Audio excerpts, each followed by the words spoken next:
Good morning, good afternoon, good evening, wherever you are watching in the world. My name is Sean Driver. This is the Red Horde, and it's another Who Are Ya? Do We Hate You series coming up to Crawley Town on Saturday. So the question is, let's check it out.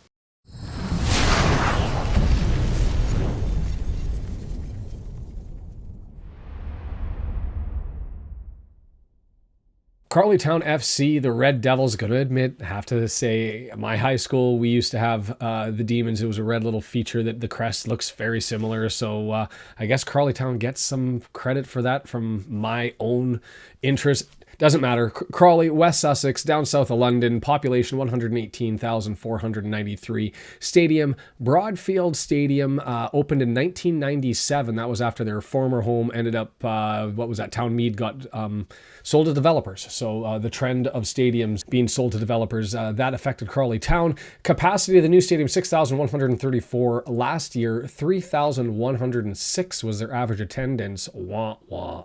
Good for 21st in the league. Distance away from the racecourse, 236 miles, 380 kilometers. That's a travel time of 4 hours and 30 minutes, which is nothing in Canada, but I know from being over in England for extended periods that that's a haul. So anyways, turnover.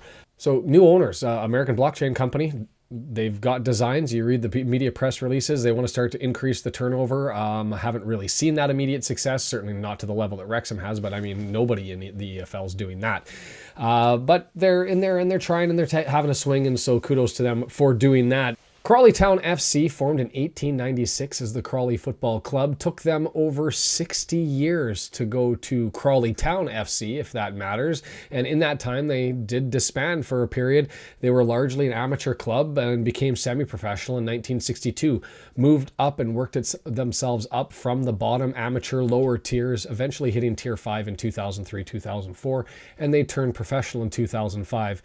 Bad news, following year, entered into administration. So champions in Tier 5, eventually 2010, 2011, they had immediate promotion up into League 1 the year after that, relegated in 2014, 2015, and they've been stuck. Living in League 2 now, this is their 9th year in a row, never finished higher than 12th position. As far as major cups go, none for Crawley Town, but they do have that conference championship, that what was named the National League in the 5th tier back in 2010, 2011. As to the kit, again, I'm biased because the crest includes a little demon that looks like my mascot from my hometown when I was in high school, but I actually really do like what Adidas put together for them, the red and white with the geometric pattern for their home, their white and black trim for their away jersey, and then they've got this teal blue third that sort of gets lighter as it goes down. They're good looking jerseys. As far as what the bookie odds thought that Crawley Town was going to do at the start of the year, 23rd. So they're performing way better than anticipated, being in 5th place. Knocked out of the EFL Cup in the first round by Exeter City. That's a League 1 mid-table team. As far as the EFL trophy, they beat Charlton, another mid-table League 1 team. And then they've got the Aston Villa U21s and Sutton United still yet to play. Overall record, 6 wins, 2 draws, 3 losses. They did have 4 wins in a row before their last match against Doncaster, where they lost 2-0. As far as those last 5 games go, and looking at the analytics, the statistics, sort of hit or miss. Some real big home runs and some misses. Their last 5 games, and I will say they're a massive difference between their performance at home and their performance on the road. 5 wins, 0 draws, 1 loss at home. That's the second best goal differential in home games so far, plus 11. And then you put them on the road, 1 win, 2 draws, 2 losses, with the third worst goal difference away so far at a -8. Their last game, 0-2 loss away to Doncaster. Apparently, according to the stats, that was a fair result based on the analytics. It looks like they were great really everywhere except for the final third. They dominated in possession. They had 150 more passes than Donny, but they were behind in shots, way behind in shots on target. And so anyway, didn't come away with the win. 2 games ago, 3-0 win at home against Sutton United. Gave out a whooping. They did 18 shots, 8 on target. They connected on most of their big chances, and they outpassed Sutton United by 300 passes, and that's not even the biggest difference in the games that they had in the last 5. Third game, 3-2 away win against Grimsby Town. That one, however, they were the ones who were on the receiving end of a whooping on all of the stats, but they actually still snuck out a win. They had only 3 shots on on target and I guess 3 goals, and they gave up 17 shots, but still managed to eke out that win against Grimsby Town against the run of play. Their fourth game, well, man, that's where they thumped Tranmere, not necessarily on the scoreboard, just a 3-2 win, but 74% in possession, 500 more passes than Tranmere was able to put together, 16 shots, 7 on target. It's fascinating that the score was 3-2, given what the statistics say. Kind of curious as to what happened there, sort of Mansfield level of control, but just with no finish. Is what it is. Fifth game, 4-1 win at home to Newport County. Again, another dominant performance, 8 shots on target, 71% possession, almost 400 extra passes, 4 corners to none. But that time against Newport County, they managed to find the back of the net. So sort of a Jekyll and Hyde team, road away. But man, at home, they are in control. And so it should be a challenge, the one coming up. Stats for the season, going to put those up for you. Massive split, like I said, 2.17 goals per game at home, 1.4 away. They're conceding 0.83 at home, 2.8 on the road. That's the nature of this team. Biggest split, biggest divide. Comfortable within their own barn. Last match with Wrexham, and again, relying on WrexhamAFCarchive.co.uk. If you haven't been there, I will say it again. Go check it out. Good stuff. Last game, February 15th, 2011, that was that National League or Conference League. Scoreless draw at home in front of 4,630 in Wrexham. That was the year that Crawley finished first, and we were knocked out in the playoffs with a loss to Luton Town. Interestingly, only 6 games in the history against Crawley Town, and not looking good on the stats. 1 win, 1 draw, 4 losses. Connections to Wrexham, well, given the limited amount of time that Crawley's been sort of outside of its amateur status and moving up, quite a fair number of recent players involved in Wrexham. Liam McElhinden, he was there for a cup of coffee, 6 games on loan in 2016, and he had 1 goal. Ollie Palmer, though, 68 games, 27 goals between 2018 and 2020 before he ended up bouncing over to Wimbledon and then over to us in Wrexham. Jordan Tunnicliffe joined us from Crawley Town directly. 2020-2021, he made the League 2 Team of the Year. Played 94 games total, 5 goals between 2019 and 2022. Last season, 22 points, 3 points out of danger. Largely near the bottom because in the middle of the season they went on a 13-game run with just 1 win between December 9 and March 7. They avoided relegation largely because of a 2-1 win against relegated Hartlepool in the 3rd last game of the season. The Gaffer, Scott Lindsay, 20 years of trying to get stuck in as a player. It looks like statistically not really a lot of games. And then he went on to coaching in 2009, was a technical development coach in Gillingham. September 2009, he became the caretaker manager in Lincoln City. 2014, Swindon Town under-18 manager, then to Forest Green Rovers as an assistant in 2016. Back to Swindon Town as an assistant manager and coach in summer 2022. And in January last year, he signs up from Swindon to join Crawley, and away he goes. Looking at the players, 11 players clearly way ahead as far as most minutes so far. Maybe Claudio Lolos is an exception. He's played in every match, but usually looks like he's coming off the bench.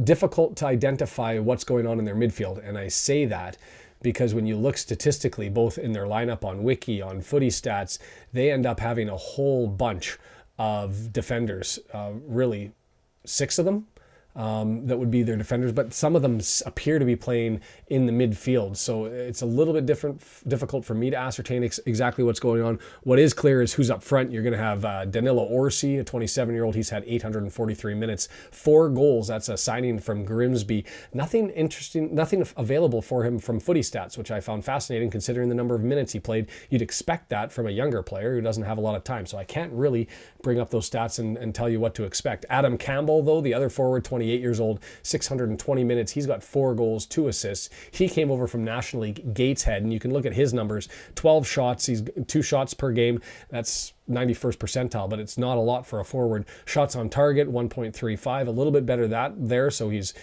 on target more than he's off. And a shot accuracy, pretty good for a forward, 66.67%.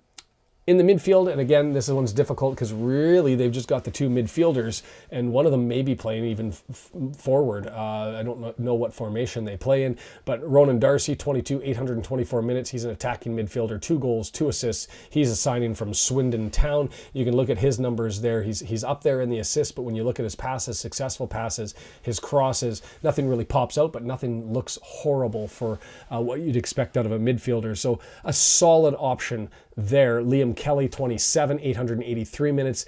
National League, he played for Rochdale. Much better on the passing. Pass completion rate of 86.61% puts him in the 93rd percentile. Not so much into the crosses, but maybe that's just indicative of Crawley Town, somewhat like Mansfield, playing a little bit more direct, preferring to have the ball at their feet rather than looking for serving it up to somebody and finding their head. Will Wright, he's listed as a right back, but when I looked at his defensive stats, nothing really there indicative of a guy who's playing a lot defensively. Instead, I'd suggest he's almost in a role like a defensive midfielder. Maybe he is as a right back, playing a little bit further up. He's got 639 passes. His pass completion rate, 79.81%, while not good, is again maybe indicative that he's engaged more and closer to the press, moving the ball forward. So I'm going to have to keep an eye on exactly the role that Will Wright plays, because I just don't quite understand. He's got a goal and an assist. In the back, like I said, a number of players in the back. Nicholas Cerullo, 947 minutes. That's a lot of minutes. And when you look at his stats as a left back, that ain't good. Tackles, not a lot. Ground duels, his numbers aren't up there. Obviously not aerial duels won. He doesn't look like he's in front of the box clearing things. So I looked at his passing stats and didn't see that indicated that he was playing in a midfield role. So I don't know what's the deal with Nicholas Cerullo. Because of time, I sometimes do the comparison with Wrexham players. Not going to do that this time. I'm going to load up the stats. We'll figure that out in any event. Jay Williams, 894 minutes, a center back. And you look at his numbers, there you go. You've got some solid stuff. Aerials, duels, 98 percentile. That's what you expect from a center back. He's got a high number of clearances, and he's not beat on the ground, winning 93% of the duels there. So that's your solid option in the back line, and the guy that you want to avoid, and just 23 years of age. Rather impressive. The other options in the back line, Dion Conroy, 630 minutes as a center back. Not a lot of ground duels won, so maybe you can run at him a little bit more, but he's not bad as far as the aerial duels. You'd expect it to be higher. Again, not a lot of options. 20 clearances, 3.33 a game. That's not indicative of a true center back. So I'm curious if they're just floating people into different roles and trying to find how to make things work. Harry Ransom, 585 minutes, listed as a center back. Again, more ground duels won. He's got 5.44 aerial duels, which is closer to what you'd expect, 99th percentile. That's center back stats all the way through and true, and I anticipate that it's going to be Mr. Williams and Mr. Ransom largely responsible for the space in front of goal. The last defender that they've got, again, another center back listed, so he's 513 minutes, a late window signing from Chesterfield, and you look at his numbers, aerial duels won again, 4.66 per 90 minutes, that's 97th percentile, and he's still up there in the ground duels at in the 94th percentile. Their goalkeeper, Corey Adai, he started the whole kit and caboodle, 11 starts, all minutes. He's faced 46 shots. That's getting up there. And his saves, 3.22, not quite as high. So you'd expect and anticipate that if he's making those saves, he'd be a little bit higher than that based on the shots that he's faced. So I'd call it looks like Corey is a average, maybe slightly below average goalkeeper. And so that is Crawley Town. Moving into the next segment, where we end up comparing Crawley Town to a North American club and then to a food as far as the professional team. You know what? I'm going to end up saying I don't know what's in the water. I know it's not going to be that they're playing at high elevation, but when you look at their home field advantage and how they've been playing this year, you've got to compare them to sort of like the Colorado sports teams, the Utah sports teams, those that have a distinct advantage at home for some reason. That's what Crawley's got. So the Avalanche, the Utah Jazz, just makes them perform better. As to a food, hey, it's home cooking. So Crawley Town is your mama's lasagna. Maybe it's scalloped potatoes. Maybe it's Yorkshire puddings. Whatever that comfort meal is that your mom makes for you, let's go ahead and call Crawley Town that.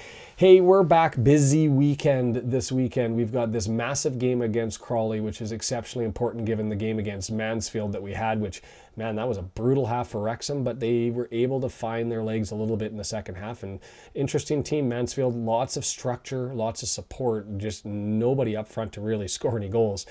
Crawley Town expect a little bit more fireworks here, a little bit more open play, and I do think that that's the type of game that benefits Wrexham. So I'm going to call it a 3, let's be optimistic, 3-1 victory for Wrexham in this one. On this weekend, you've got this game, obviously. Crawley Town will be there for the watch party. If you haven't been there, come and attend. We've now got, 23, 24 countries that have been there. We're getting halfway with respect to the provinces in Canada, the states in the United States. Come in, join, have a chat. Hopefully the system works better than the last one, and I still don't know exactly what happened. I think it's just a Wi-Fi disconnection error that we had last Tuesday. Also going to be there for the women's game. They've got Cardiff City on Sunday, and so we'll be there for that one to see if they're able to preserve the Wrexham women, their spot at the top of the Premier League in the Welsh League. And that's it. Hey, if you like this content and it interested you, intrigued you, you've got suggestions, recommendations, put them in the comments below. Happy to hear them. Hit the subscribe button. We're continuing to grow. We're up there, officially hit YouTube partner status, which is kind of cool. I'm surprised and impressed and amazed that I have people following. So thank you to all of those of you who've been there from the start. Thank you to those that continue to join and find this stuff interesting. My name is Sean Driver. I will see you Saturday for the watch party. Have a good one.